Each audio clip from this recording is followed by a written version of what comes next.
Black single dad woke up to find the female CEO in his shirt. What she said left him frozen. Tone: emotional, suspenseful, heartfelt, dramatic, inspirational. Characters: Malik Carter, a 34-year-old black single dad, hard-working mechanic. Ava Sinclair, 30-year-old billionaire CEO of Sinclair Tech. Noah Carter, Malik's 7-year-old son. Victor Hayes, Ava's manipulative ex-fiancé. Mrs. Thompson, Malik's wise elderly neighbor. Rain hammered against the windows as Malik carried his sleepy son Noah into their tiny 2-room apartment. He had worked a 14-hour shift at the auto shop, and exhaustion clung to his bones. But nothing, absolutely nothing, prepared him for what he would wake up to the next morning. Because when the sun rose, there was a woman in his bed. Not just any woman. Ava Sinclair. The billionaire CEO whose face filled magazines, billboards, and TV interviews. And she was wearing his shirt. Her hair messy. Her face bruised. Her eyes terrified. And what she whispered next, left Malik frozen. The night before, Malik had noticed something strange on his way home. A sleek black car swerved, skidded, and crashed near an alley. Inside it was Ava, unconscious, scared, and bleeding from her forehead. He didn't know who she was at first.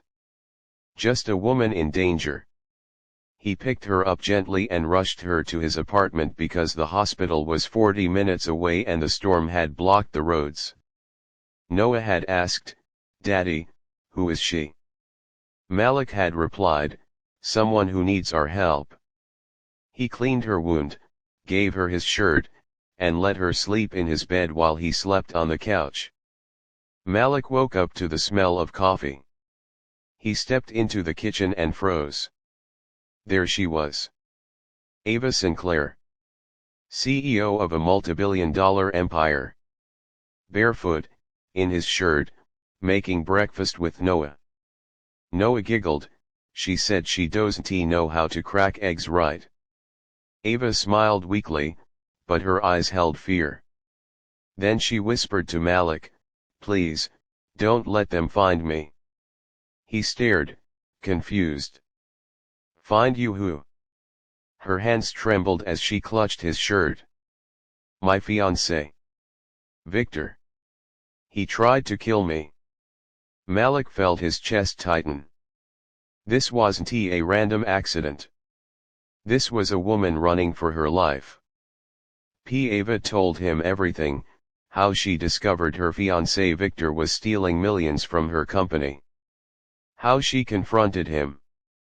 How he threatened her life.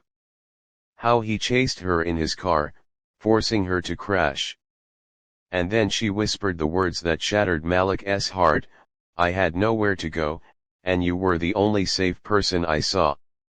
Malik blinked. "Me, but you don't even know me." "You came out of the storm," she said, holding a child. "I knew you weren't a bad man." Malik didn't believe in coincidences. But fate maybe. He promised her, "You're safe here." And for the first time in years, Ava believed someone.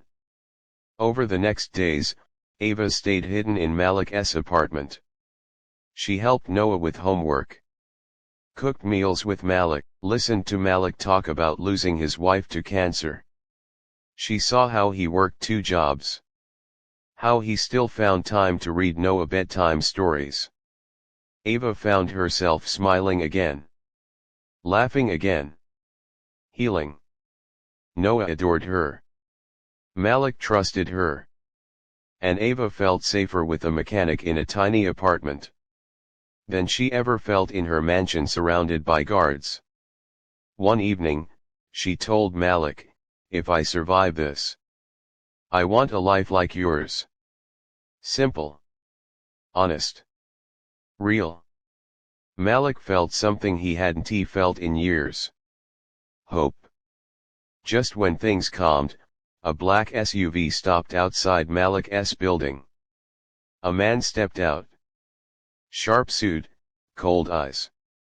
Victor. He pounded on the door. Ava's hands shook. Malik gently pulled her behind him.